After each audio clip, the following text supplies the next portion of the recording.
ஆகாஷ்வாணி சென்னை வானொலி நிலையம் இலக்கியம் இயம்பும் இன்பம் நிகழ்ச்சியில் உங்கள் எல்லாரையும் சந்திக்க வந்தாச்சு. உங்கள் அன்பு தோழி ரேகா. இந்த நிகழ்ச்சியில் இன்னைக்கு பெரிய புராணத்தில் பொதிந்துள்ள நுட்பங்களை பற்றி சிந்திக்க இருக்கிறோம். இன்னைக்கு நம்ம நிலையம் வந்திருப்பவர் நூற்றாண்டு கடந்த நூல்களை எல்லாம் மீள் உருவாக்கம் செய்து நேர்த்தியான கட்டமைப்புகளோடு நூற்றாண்டு கடந்தும் நிற்கக்கூடிய விதமாக பல புத்தகங்களை தொடர்ந்து பதிப்பித்து வரும் அறிஞர், பரிமேலழகர் விருது, ஆறுமுக நாவலர் விருது, தமிழவேள் விருது, செம்பதிப்பு செம்மல் விருது போன்ற பல விருதுகளை பெற்ற சிவாலயம் ஜே மோகன் ஐயா நம் நிலையம் வந்திருக்கிறார். வணக்கம் ஐயா. வணக்கம்மா. வணக்கம் ஐயா. இப்போ எனக்கு ஒரு சந்தேகம். என்னடா இது, நேர்காணல் ஆரம்பிக்கும் போதுமே ஒரு சந்தேகத்தோடு ஆரம்பிக்கிறாங்க அப்படின்னு நேயர்களுக்கு ஒரு கேள்வி எழக்கூடும். பொதுவாக ஒரு இலக்கியத்தையோ ஒரு நூலையோ படைப்பவர்களை நூலாசிரியர்கள் அப்படின்னு தான் சொல்லுவோம். ஆனால் பெரிய புராணத்தை இயற்றிய சேக்கிழாரை அருளாளர், அவதார புருஷர் அப்படின்னு சொல்கிறோம் இல்லையா? அது எதனாலங்க ஐயா? தமிழில் திருவள்ளுவரையும் தெய்வ சேக்கிழாரையும் தெய்வ புலவர்களாக நாம் பார்க்குறோம்.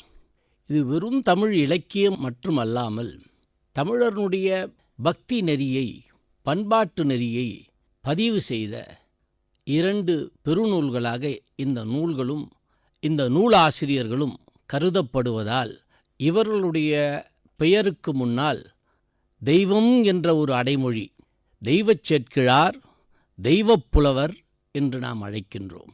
அந்த வகையிலே இந்த இரு பெரும் நூல்களும் தெய்வ நூல்களாக நமக்கு திருவருளால் அருளப்பெற்றிருக்கிறது.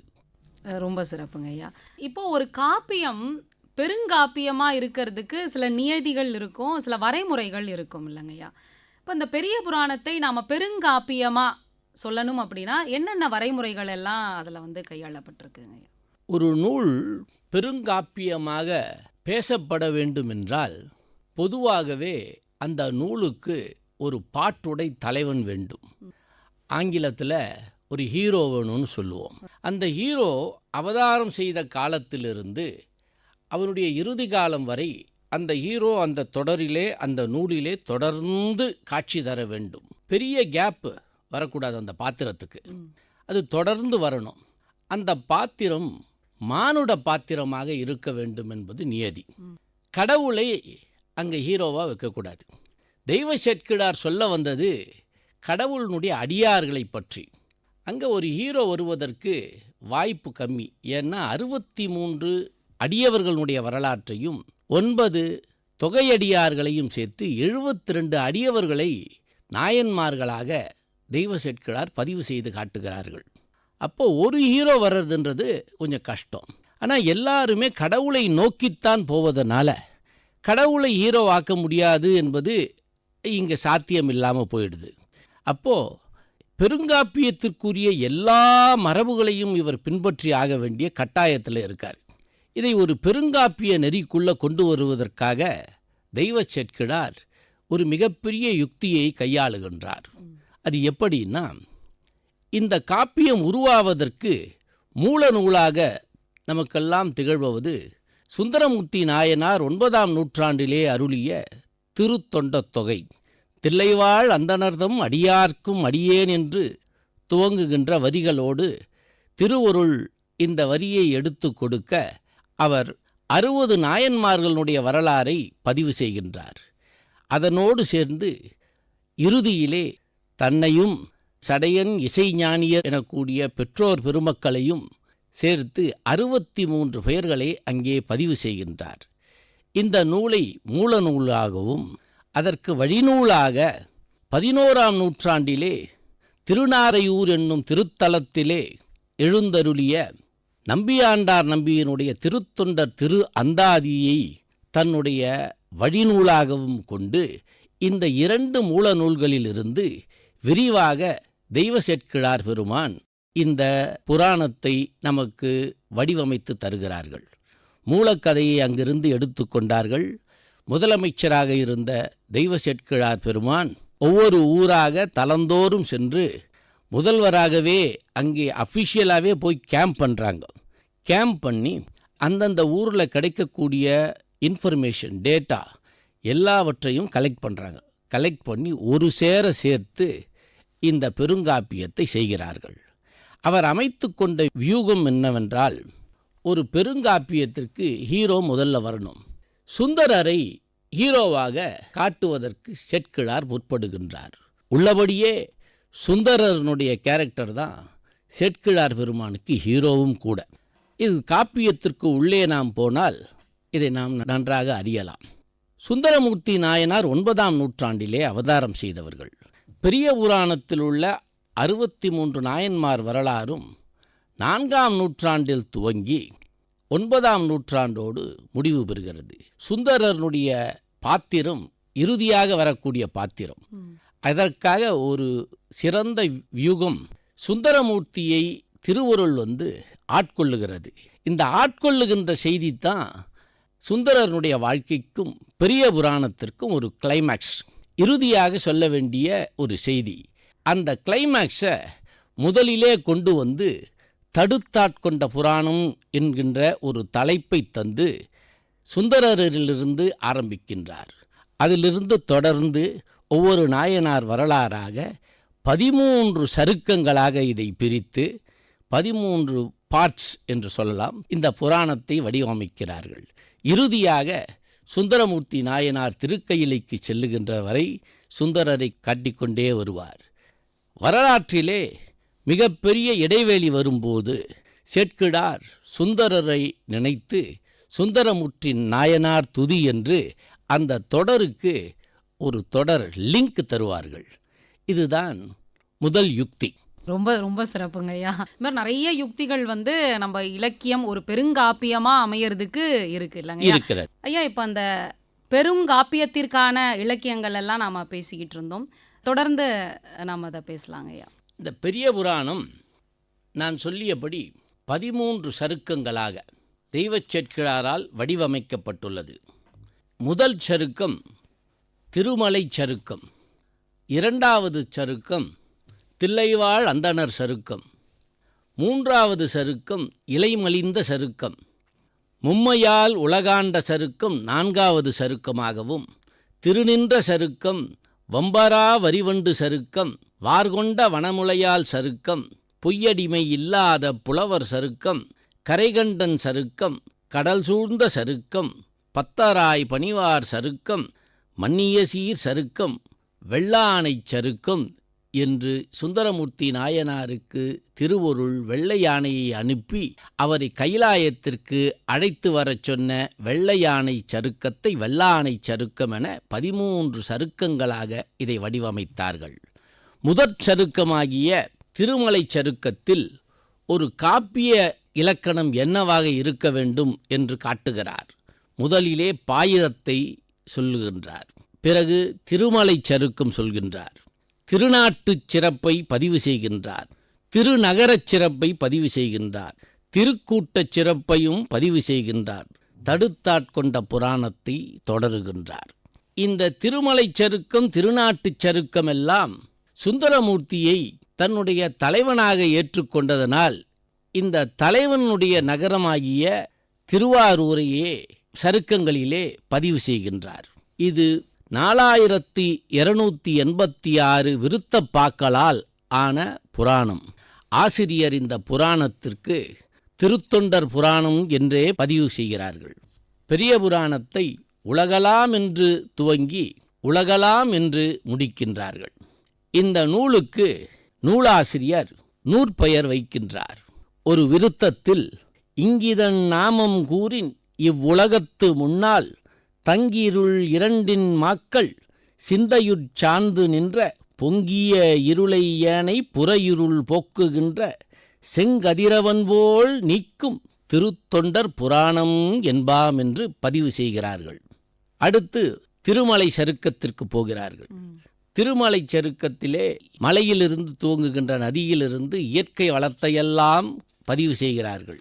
திருமலை சருக்கம் முடிந்தவுடன் திருநாட்டுச் சருக்கம், தொடர்ந்து திருநகர சருக்கம் என்று துவங்கி திருக்கூட்டச் சிறப்பை சொல்லி தடுத்தாட்கொண்ட புராணத்திற்கு செல்கின்றார்.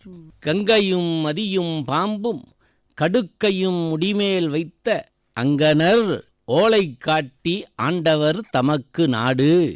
மங்கையர் வதன சீத மதியிரும் மருங்குள் ஓடி செங்கையற் குழைகன் நாடும் திருமுனை பாடி நாடு. அந்த திருமுனைப்பாடி நாட்டினுடைய சிறப்பை சொல்லி, பொங்கிய நலத்தால் மிக்க பெருந்திரு நாடு தன்னில் அருமறை சைவம் ஓங்க அருளினால் அவதரித்த மருவிய தவத்தால் மிக்க வளம்பதி வாய்மை குன்றா திருமறையவர்கள் நீடும் திருநாவலூராம் அன்றே. சுந்தரமூர்த்தி நாயனாருக்கு நாவலூரர் என்பது பெயர். திருநாவலூரிலே அவதரித்ததனால் அவர் நாவலூரர் என்று அழைக்கப்பட்டார். அவர் அவதாரத்தை முதலிலே குறிப்பிடுகின்றார். தொடர்ந்து பெருங்காப்பியமா ஒரு இலக்கியம் இருப்பதற்கான உத்திகள் எல்லாம் ரொம்ப அழகா சொல்லிட்டு இருந்தீங்கய்யா. இப்போ அந்த பாயிரத்துல சொல்லப்பட்ட செய்திகள் சொல்லுங்கய்யா. பாயிரம் பாடுதல் மரபு. சில தமிழ் இலக்கியங்களிலே பாயிரம் காணப்படாத நேரத்தில் உரை செய்ய வந்த உரையாசிரிய பெருமக்கள் பாயிரம் செய்து பூர்த்தி செய்தார்கள். அந்த வகையிலே தெய்வ செட்கிழார் பாயிரம் பாட வந்து தன்னுடைய வழிபடு கடவுளாகிய தில்லை நடராஜ கூத்தனை நடராஜர் துதி என்று முதலிலே நடராஜருக்கு துதி செய்து உலகலாம் என்று துவங்கி பாயிரம் பதிவு செய்கின்றார். பாயிரத்திலே மானிடப் பிறவியின் பயனை பாடுகின்றார். விநாயகர் வணக்கம் செய்கின்றார். திருக்கூட்டத்தை வாழ்த்துகின்றார். தன்னுடைய காப்பியத்திற்கு வழக்கம்போல அருளாளர்கள் செய்கின்ற அவையடக்கம் பாடுகின்றார்.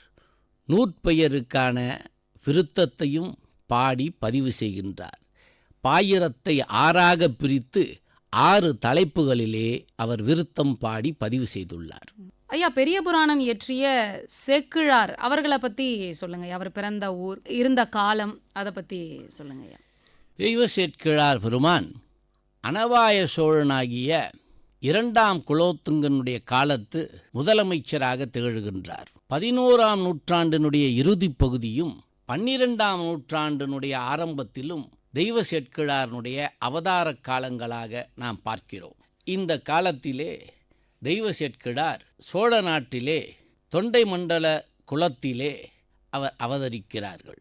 இதை பதிவு செய்ய வந்த கொற்றவன்குடி உமாபதி சிவாச்சாரியார் தெய்வ சேக்கிழாருக்கு சேக்கிழார் புராணம் என்னும் புராணம் செய்து அவருடைய வரலாற்றை பதிவு செய்கிறார்கள். அவர் காலத்திலே ஊர் எப்படி இருந்தது, ஆட்சி எப்படி இருந்தது, ஆட்சி அமைப்பு எப்படி இருந்தது என்பதையெல்லாம் வரலாற்று நூலிலே உமாபதி சிவாச்சாரியார் பதிவு செய்கிறார். உதாரணத்துக்கு அந்த ஊரினுடைய அகலமும் நிகழவும் சொல்ல வருகிறார். பாலாறு வளம் சுரந்து நல்க மல்கும் பாலை விரி மணங்கமழ்வும் சோலைதோறும் கோலாறு கோலி இசை பாட நீடு கலிமயில் நின்றாடுகின்ற தொண்டை நாட்டு நாளாறு கோட்டத்துப் புலியூர் கோட்ட நன்றிபுனை குன்றைவள நாட்டுமிக்க சேலாறுகின்ற வயற் குன்றத்தூரிற் செட்கிழார் திருமரபு சிறந்ததன்றே என்கின்றார். தொண்டை நாடு சோழ மன்னனுடைய ஆட்சியின் கீழ் உள்ள நாடு. இந்த சோழ நாடு இறுதியாக 24 கோட்டங்களாக, அதாவது 4 கோட்டம் 4 6 24 கோட்டங்களாக பிரிந்திருந்தது. இந்த 24 கோட்டங்களையும் சேர்த்து ஆட்சி செய்தவன் அனபாய சோழன். இந்த 4 கோட்டத்திலே இன்றைய சென்னை மாநகரம் 2 கோட்டங்களாக பிரிந்திருந்தது. ஒரு கோட்டம் புழல் கோட்டம். புழல் ஏரியினுடைய நீர்நிலையை ஆதாரமாக கொண்டு வடசென்னை என்று இன்று அழைக்கப்படுகின்ற ஒரு பகுதி. புலியூர் கோட்டம் என்பது 2வது பகுதி. இந்த புலியூர் கோட்டம் புலியூர் ஏரி என்று இன்று அழைக்கப்படுகின்ற ஏறத்தாழ 168 கிராமங்களுக்கு நீர்ப்பாசனம் தருகின்ற சென்னையினுடைய நீராதாரங்களில் மிகப்பெரிய நீராதாரமாகிய குன்றத்தூரில் உள்ள செம்பரம்பாக்கம் ஏரி. இந்த செம்பரம்பாக்கம் ஏரிக்கு புலியூர் ஏரி என்று பெயர். செம்பரம்பாக்கம் ஏரியினுடைய கலங்கள் குன்றத்தூர் வழியாகத்தான் வரும். ஆகையினால இந்த புலியூர் கோட்டத்தில் சேக்கிழார் பெருமான் அவதாரம் செய்தார் என்று பதிவு செய்கிறார்கள். ஆட்சி அமைப்பு, எப்படி இருந்தது, ஆட்சியாளர்களுடைய எல்லைகள் எல்லாவற்றையுமே இதில் பதிவு செய்கிறார்கள். ரொம்ப சிறப்புங்க ஐயா. இப்போ குன்றத்தூர் பகுதியில சேக்கிழாருக்கு கோவிலும் கூட உண்டு இல்லைங்க ஐயா? ஆமாம், சேக்கிழார் பெருமான் அவதாரம் செய்த வீடுதான் இன்று சேக்கிழார் கோவிலாக அழைக்கப்படுகிறது. அந்த ஊர் இன்று நத்தம் என்று அழைக்கப்படுகிறது. குன்றத்தூரிலே குமரனுக்கு ஒரு கோட்டம் இருக்கிறது, ஒரு சிறு மலை இருக்கிறது. அந்த மலையை ஒட்டி உள்ள கோவில், அந்த கோவிலுக்குத்தான் குன்றத்தூர் என்று பெயர். அந்த மலை அடிவாரத்திலே சேக்கிழாரனுடைய முன்னோர்கள் வாழ்ந்து சேக்கிழார் அவதாரம் செய்த வீடு இன்று சேக்கிழார் கோவிலாக திகழ்கிறது. சேக்கிழார் தன்னுடைய ஆத்மார்த்த கடவுளாகிய கும்பகோணத்தில் உள்ள திருக்கோயிலை இங்குமோர் நாகேஸ்வரம் காண்பேன் என்று தன்னுடைய ஊரிலே தான் அவதரித்த குன்றத்தூரிலே ஒரு கோவிலை நிறுவினார்கள். அந்த ஊர்தான் இன்று குன்றத்தூர் என்று அழைக்கப்படுகிறது. சேக்கிழார் காலத்தில் இந்த கோவில் இருக்கின்ற இடம் நத்தம் என்று அழைக்கப்பட்டது. சேக்கிழாருடைய தம்பிக்கு பெயர் பாலராவாயர். சேக்கிழார் பெருமான் பெரிய புராணத்தை அரங்கேற்றம் செய்தவுடன் தன்னுடைய முதல்வர் பதவியை துறக்கிறார். அவர் துறந்தவுடன் அவர் தம்பியாராகிய பாலராவாயர் முதல்வராகிறார். ரொம்ப சிறப்புங்க ஐயா. இப்போ பொதுவாக தொண்டுகளில் இருவகை தொண்டு பார்க்கப்படுகிறது. ஒன்று, அடியார்கள் நேரடியாகவே சிவபெருமானுக்கு செய்யக்கூடிய தொண்டு, இறைவனுக்கு செய்யக்கூடிய தொண்டாக பார்க்கிறோம். மற்றொன்று, இறை அடியவர்கள் மூலமாக செய்யக்கூடிய தொண்டினை பார்க்கிறோம். இந்த இரண்டையும் சேக்கிழார் எப்படி பார்க்கிறாருங்க? திருநாவுக்கரசு என்று சிவபெருமானால் நாவுக்கரசர் என்று அழைக்கப்படும் அப்பர் பெருமான், அவர் நேராக திருவருளுக்கும் திருவருளுடைய அடியவருக்கும் தொண்டு செய்தவர். பொது தொண்டிலே கைத்தொண்டு செய்து பெயர் பெற்றவர். அவருக்கு தொண்டு செய்து பெயர் பெற்றவர் அப்பூதி அடிகள்.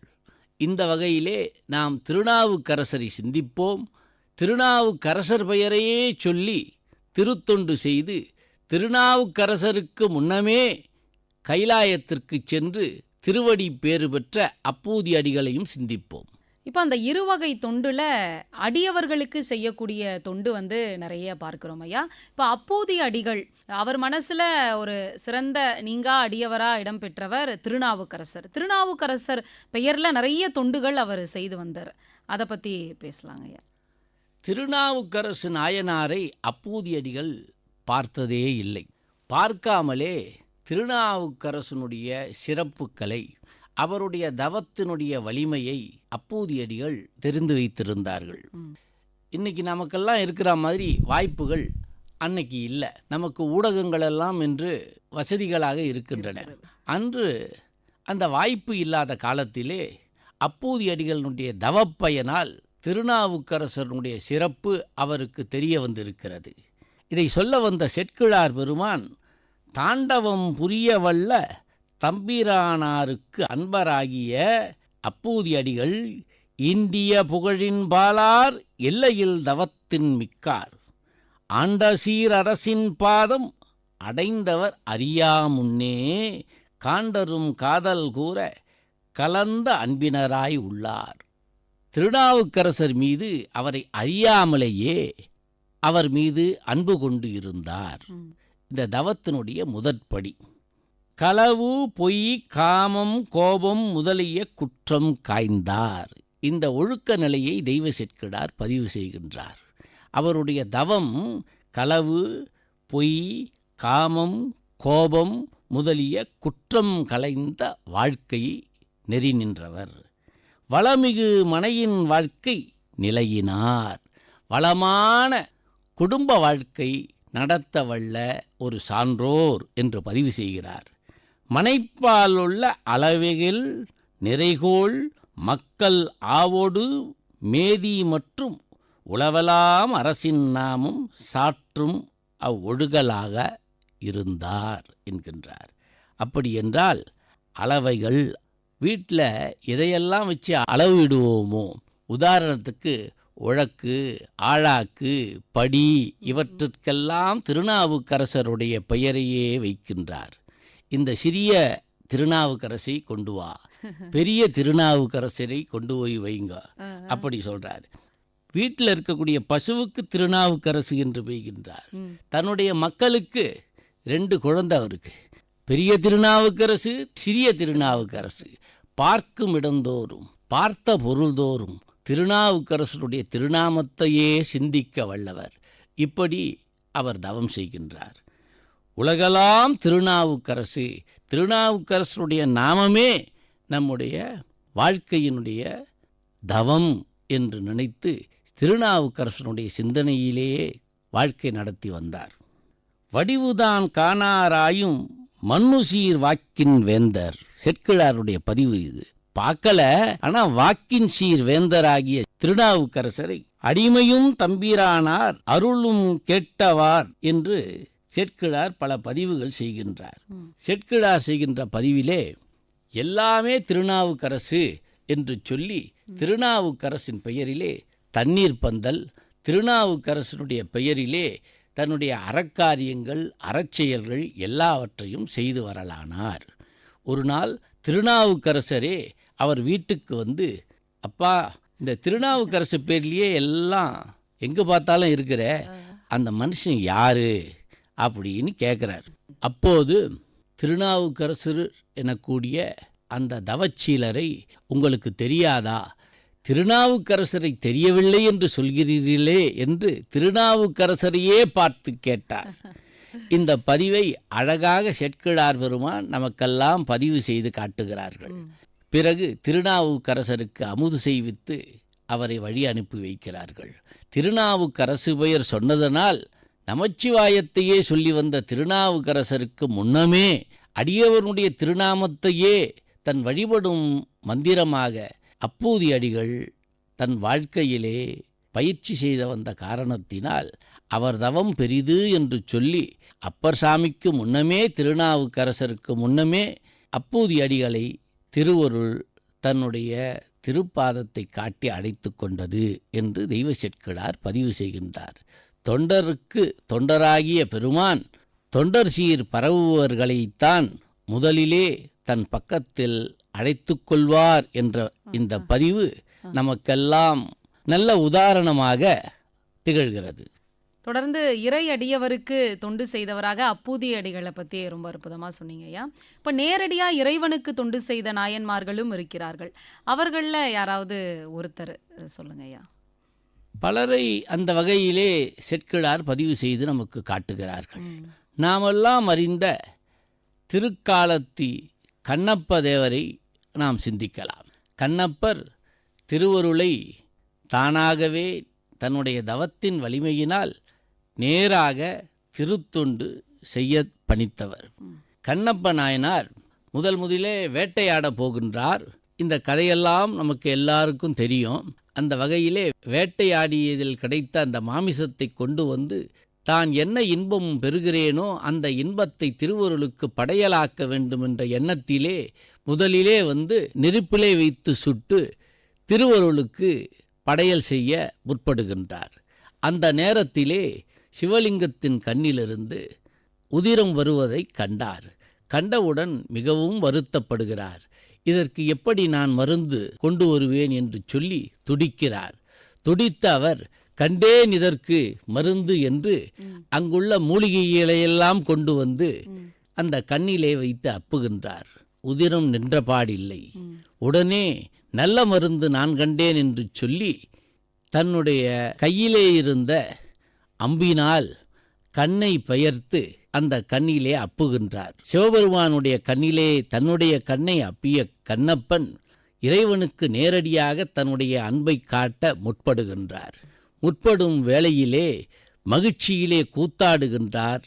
அந்த மகிழ்ச்சி நிலைக்காமல் இரண்டாவது கண்ணிலே கண்ணீர் வர வேண்டிய இடத்திலே செந்நீர் வருவதைக் கண்டார். கண்டவுடன் இதற்கும் ஓர் மருந்து காண்பேன் எனச் சொல்லி தன்னுடைய செருப்பணிந்த காலினால் அந்த கண்ணிலே ஒரு குறியாக வைத்து கொண்டு தன்னுடைய கையை எடுத்து அம்பினால் இன்னொரு கண்ணை எடுத்து இரத்தம் வரக்கூடிய அந்த கண்ணிலே அப்புவதற்கு முற்படுகிறார்.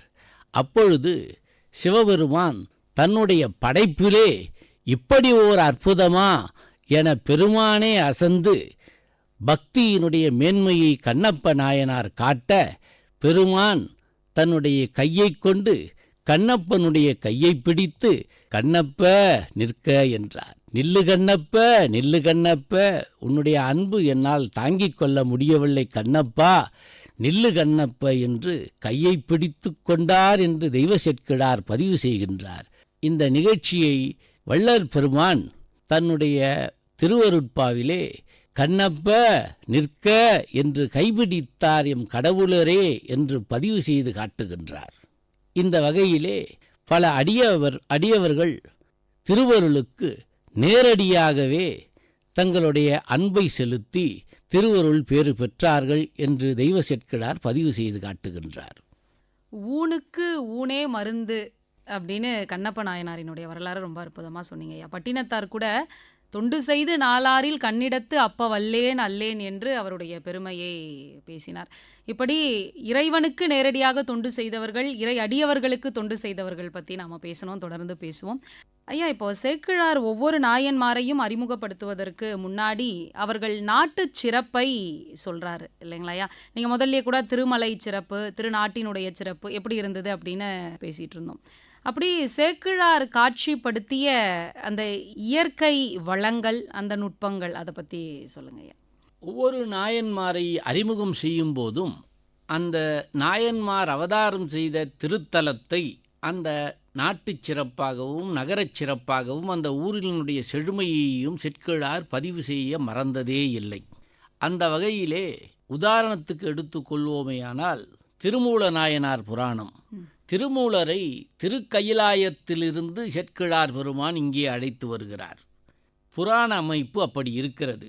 அவர் எப்படி அழைக்கின்றார் என்றால், அந்தி இளம் பிறை கன்னி அண்ணலார் கையிலையினில் முந்தை நிகழ் கோயிலுக்கு முதற்பெரு நாயகமாகி இந்திரன் மால் அயன் முதலாம் இமையவர்க்கு நெறியருளும் நந்தி அருள் பெற்ற நான்மறை யோகிகளுள் ஒருவர்.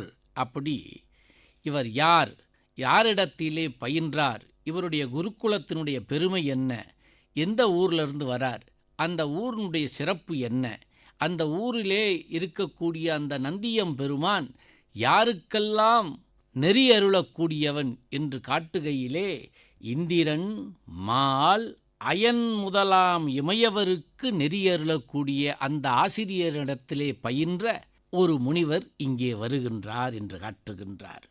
அவர் வருகின்ற வழித்தடத்தை கைலாயத்திலிருந்து இங்கே உள்ள திருவாவடுதுறை வரைக்கும் அழகாக ஒரு ரோடு மேப்பு போட்டு கொண்டு வந்து நமக்கு காட்டுகிறார். இது ஒரு அழகு. அவர் அழகை சொல்ல வேண்டுமென்றால் பல அரிய செய்திகளை அழகான கவியிலே சொல்லுவதற்கு செட்கிழார் வாய்ப்பு கிடைக்கும் போதெல்லாம் மறந்ததே இல்லை. உதாரணத்திற்கு திருஞான சம்பந்த பெருமான் திருமயிலாப்பூருக்கு எழுந்தருளுகிறார்கள்.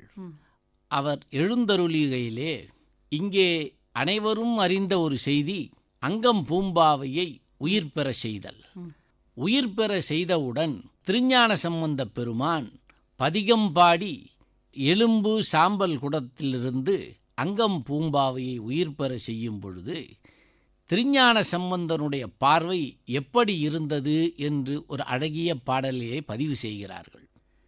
எண்ணிலாண்டு எய்தும் வேதா படைத்து அவள் எழிலின் வெள்ளம் நன்னு நான்முகத்தால் கண்டான் என்று உலகை படைத்த பின்பு முதலாக மானுடத்தை படைக்க பிரம்மா முற்படுகின்றார். வேதா என்பது வேதியனாகிய பிரம்மாவை இங்கே குறிப்பிடுகின்றார் செட்கிழார். முதல் அழகான அந்த திலோத்துமையை பிரம்மன் படைத்தவுடன் அந்த திலோத்துமையினுடைய அழகை தன்னுடைய 4 முகங்களால் பார்க்கின்றான். இதை உதாரணமாக காட்டிய தெய்வ செட்கிழார் அடுத்து அவளினும் நல்லாள் தன்பால், அவளை காட்டிலும் ஒரு நல்ல அழகான ஒரு பெண்ணை திருஞான சம்பந்த பெருமான் தன் தமிழ் பாடலினால் வேத மந்திரத்தால் தமிழ் வேதம் பாடி புண்ணிய 16 ஆண்டு பேர் பெறும் புகழி வேந்தர். புகழி என்பது சீர்காழிக்குள்ள பெயர்களிலே புகழி என்பது ஒரு பெயர்.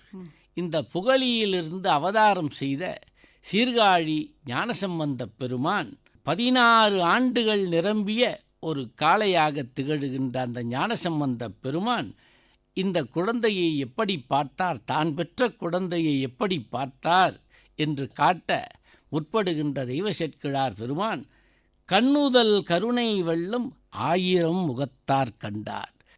1000 முகம் கொண்டு பார்த்தால் சிவபெருமானுடைய கருணையினுடைய வெள்ளம் எப்படி இருக்குமோ அப்படி தன் குழந்தையை பெற்ற தந்தையைப் போல் பார்த்தார் என்று அழகுறத் தமிழிலே பிரம்மாவைக் காட்டிலும் இந்த மானுடம் எப்படி கருணையினால் திருவருளுடைய பேரருளால் எப்படி தன் குழந்தையை பார்த்தது என்று பதிவு செய்து காட்டுகிறது. நாம் இன்றெல்லாம் நினைத்து நினைத்து மகிழ்ச்சி வர செய்கிறது.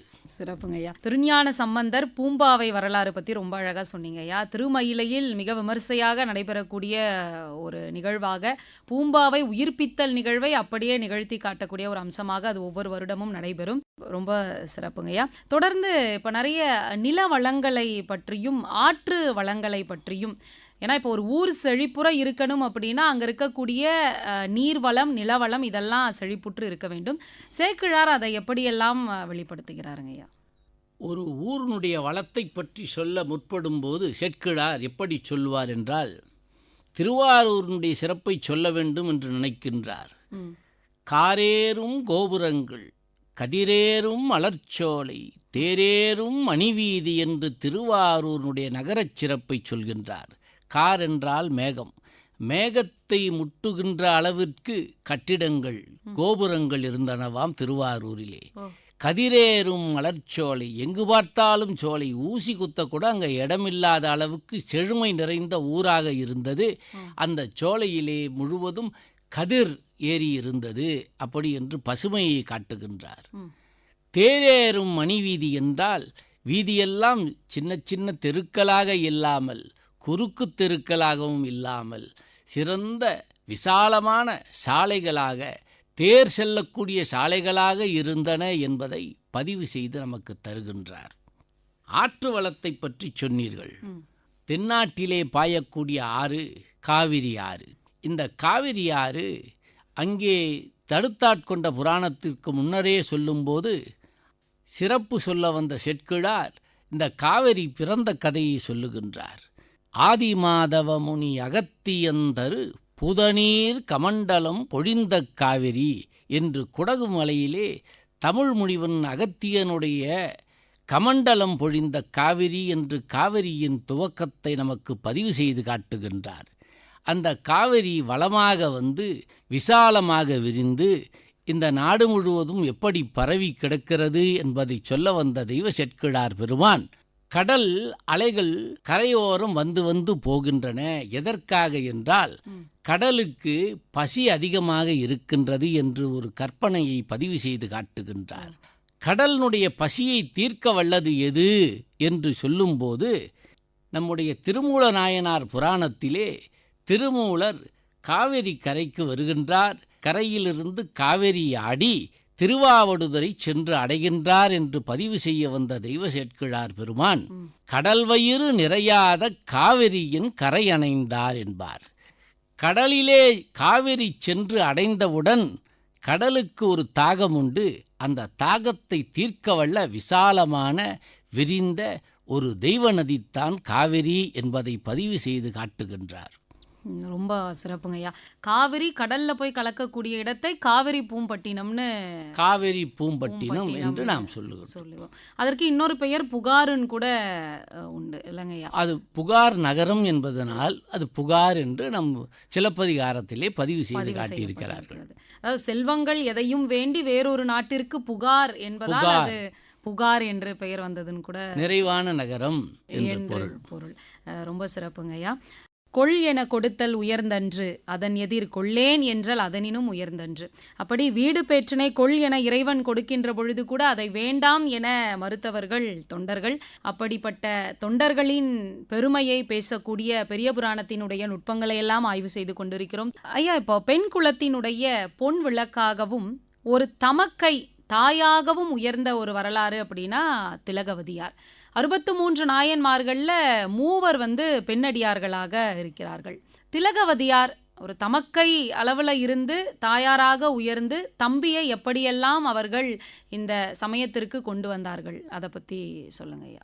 பெண்ணின் பெருந்தக்க யாவுள என திருவள்ளுவ நாயனார் நமக்கு பதிவு செய்து காட்டுகின்றார். பெண் என்பவள் தாயாகவும் தாரமாகவும் மகளாகவும் எல்லா பொறுப்புகளிலும் பெண் ஒரு உயர்ந்த நிலையிலே தவத்தால் உயர்ந்தவள் என்று காட்ட தமிழ் இலக்கியம் என்றுமே மறந்ததில்லை. பெண்ணின் பெருமை பேச வந்த சான்றோர் பெருமக்கள் அத்துணை பேரும் பெண்ணினுடைய சிறப்பை பதிவு செய்ய மறக்காத ஒரு சமூகத்தில் நாம் வந்திருக்கிறோம். அந்த வகையிலே தெய்வ சேட்கிழார் திலகவதியார் என்று பெயரிடுகின்றார் சிறந்த தவப்பெண்ணுக்கு. இந்த பெயரை தெய்வச் சேட்கிழார்தான் திலகவதி என்று மாதர்குலத்திற்கு திலகம் என்று பெயரிட்டார் என்று இதற்கு உரை செய்ய வந்த சி.கே. சுப்பிரமணிய முதலியார் சிறப்பாக பதிவு செய்து காட்டுகிறார்கள். அவருடைய வாழ்க்கையிலே அவருக்கு திருமணம் செய்து வைப்பதற்கு கலிப்பகையார் என்னும் ஒரு போர் வீரனை திருமணம் நிச்சயித்து வைக்கிறார்கள். போர்க்களத்திலே அந்த கலிப்பகையார் மாண்டு விடுகின்றார். திருமணம் நடக்கவில்லை. அதற்கு முன்னமே அவர் மாண்டுவிட்ட காரணத்தினால் அவர் மாண்ட விதத்தை பதிவு செய்கின்ற செட்கிழார் பெருமான் கலிப்பகையார் பொறுவாரும் போர்க்களத்தில் உயிர் கொடுத்து புகழ்கொண்டார் என்பார். ஒரு மரணத்தை புகழ்கொண்டார் என்று காட்டி தமிழருடைய வீர மரபினை பதிவு செய்கின்றார். இங்கே போர்க்களத்தில் உயிர் கொடுத்து புகழ்கொண்டார் என்று காட்டுகின்றார். அந்த செய்தியை திலகவதியாரிடத்திலே வந்து சொல்கிறார்கள். அம்மா, உங்களுக்கு திருமணம் நடப்பதற்கு முன்னமே உன்னுடைய கணவனார் அடைந்து விட்டார் என்று. அப்போது திலகவதியார், எந்தையும் என் அன்னையாரும் என்னை அவருக்கே திருமணம் செய்ய இசைந்து அந்த முறையால் அவருக்கே உரியது நான் என்று வந்த பெருமக்களிடத்திலே திலகவதியார் சொல்கிறார்கள். இல்லம்மா, நீ ஒரு பெண்ணு, நீ துணையோடு வாழ வேண்டும், தாயாரும் இல்லை தந்தையும் இல்லை, உனக்கு ஒரு தம்பி தான் இருக்கிறாரு, ஆகையினால நீ திருமணம் செய்து வாழ்க்கை நடத்த வேண்டும் என்கிறார்கள். ஒரு பெண் தனக்கு கணவன் யார் என்று மனதினால் நினைத்து விட்டால் அங்கே திருமணம் சிறப்பாக நடைபெற்று விட்டது என்பதனை திலகவதியார் அவர்களுக்கு எடுத்துச் சொல்லி தமிழர் மாண்பினை பதிவு செய்தார்கள். அப்பொழுது திருநாவுக்கரசர் மருள்நீக்கியார் என்று இயற்பெயரோடு வந்து, அக்கா, எனக்கு தாயாகவும் தமக்கையாகவும் இருக்கவல்ல நீங்கள் என்னை பாருங்கள் என்று இந்த குழந்தை அழுவதைக் கண்டாள். அப்போது திலகவதியார் தன்னுடைய தவத்தினால் தம்பியார் உளராக வேண்டும் என வைத்த தயா என்று தெய்வ சேட்கிழார் பதிவு செய்கின்றார். அப்படி என்றால் திலகவதியாருடைய உள்ளத்திலே தம்பியாகிய இந்த மருள்நீக்கியார் இருந்தால்தான் உளராக என்றால் இவர் இருக்க வேண்டும். இருந்தால் பின்னாளில் இந்த சமூகத்தினுடைய பண்பாட்டை தூக்கி பிடித்து பின்னாளில் தெய்வ சேட்கிழார் பதிவு செய்கின்ற தமிழ் மொழி தலைவராக 49,000 விருத்தப்பாக்களை பாடவல்ல ஒரு தமிழ் மொழி வேந்தர் இங்கு நமக்கு அவதரித்துள்ளார். அந்த அவதார புருஷர் இருந்தே ஆக வேண்டும் என்பதனால் திலகவதியார் தன் தம்பியாருக்காகவே வாழ்கின்றார் என்று தெய்வ சேட்கிழார் பதிவு செய்து காட்டுகிறார். ரொம்ப சிறப்பாக எப்படி தமக்கை தாயாக உயர்ந்தார் அப்படின்னு சொன்னீங்கய்யா. இப்போ மருள்நீக்கியார் என்கின்ற இயற்பெயர் கொண்டவர் திருநாவுக்கரசராக உயர்ந்த விதம் அதை சொல்லுங்கய்யா.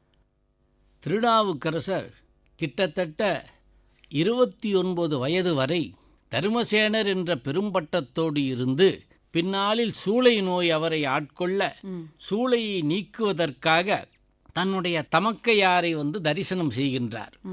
தரிசனம் செய்ய வந்த திருநாவுக்கரசரை அவருடைய திருவடிகளிலே இவர் விழுந்து எழுந்தவுடன் திலகவதியார் எழுந்திரு என்று சொல்லி திருவாளன் திருநீரு திலகவதியார் அளிப்ப பெருவாழ்வு வந்ததென அன்றே அவருக்கு பெருவாழ்வு வந்தது. அன்றிலிருந்து 50 ஆண்டு காலம் அவர் தமிழ் தொண்டு செய்கின்றார், தேவாரத்தை பாடுகின்றார், கிட்டத்தட்ட 49,000 பாடல்கள், பதிகம் 700 பாடி நமக்கெல்லாம் பெருமை சேர்த்தார் இந்த தருமசேனர். பின்னாளில் திருநாவுக்கரசரானார். நாமெல்லாம் அன்போடு அழைக்கின்ற அப்பர் சுவாமிகள் தெய்வ சேக்கிழார் இவரைத்தான் தமிழ் மொழி தலைவர் என்கின்றார். இங்கே தெய்வ சேக்கிழார் செய்கின்ற பதிப்பிலே திருநீற்று தீட்சை ஒரு பெண் இந்த சமூகத்தில் தர முடியும் என்கின்ற புரட்சியை தெய்வ சேக்கிழார் பதிவு செய்து காட்டுகின்றார் என்பது நமக்கெல்லாம் பெருமை சேர்க்கிறது. ரொம்ப சிறப்புங்கய்யா. ஒவ்வொரு ஆணினுடைய வெற்றிக்கு பின்னும் ஒரு பெண் இருப்பாள் அப்படின்னு வழக்கத்தில் சொல்லுவாங்க.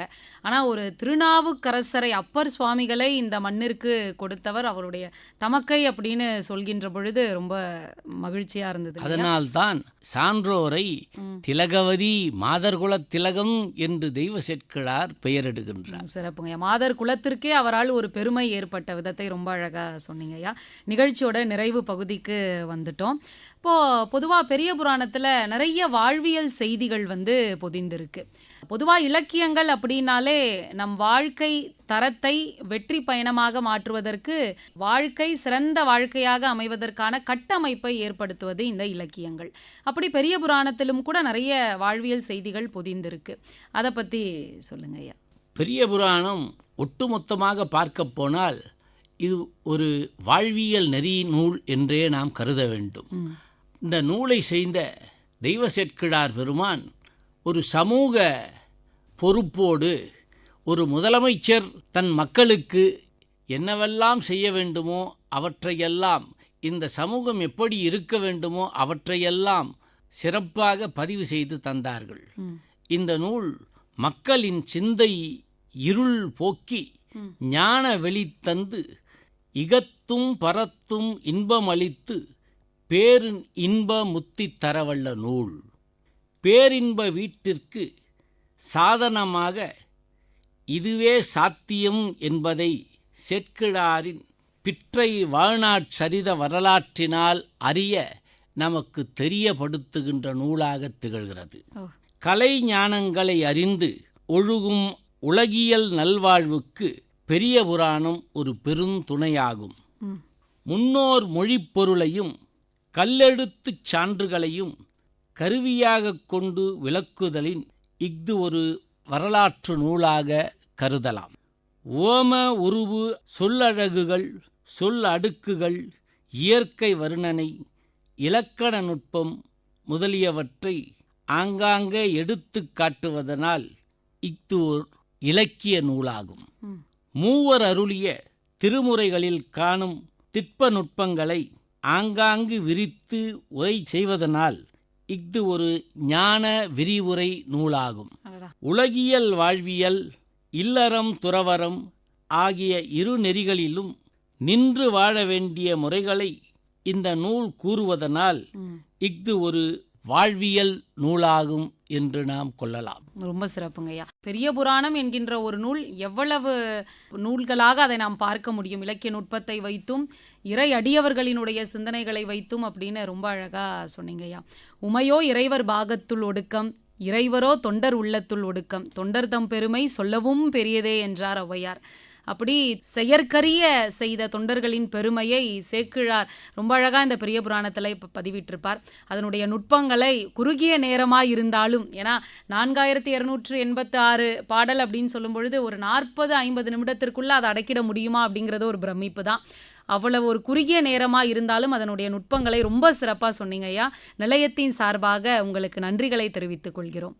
அழகாக சுருக்கமாக நல்ல கேள்விகளை நீங்கள் கேட்டு சேக்கிழாருடைய சிந்தனையை நாமெல்லாம் சிந்திப்பதற்கு வாய்ப்பளித்த நிலையத்திற்கும் தங்களுக்கும் நன்றியும் வணக்கமும். நன்றிங்க ஐயா. இலக்கியம் இயம்பும் இன்பம் நிகழ்ச்சியில் இன்னைக்கு பெரிய புராணத்தினுடைய இன்பங்களை எல்லாம் நாம் கேட்டு ரசித்தோம். இன்று நம்மோடு இணைந்திருந்தவர் தமிழவேல் சிவாலயம் ஜே மோகன் ஐயா அவர்கள். அவருக்கு நன்றியை தெரிவித்துக் கொள்வோம். மீண்டும் வேறொரு நிகழ்ச்சியில் உங்களை சந்திக்கிறேன். அது வரைக்கும் உங்களிடமிருந்து விடைபெறுவது உங்கள் அன்பு தோழி ரேகா. கேட்டு இணைந்திருங்கள்.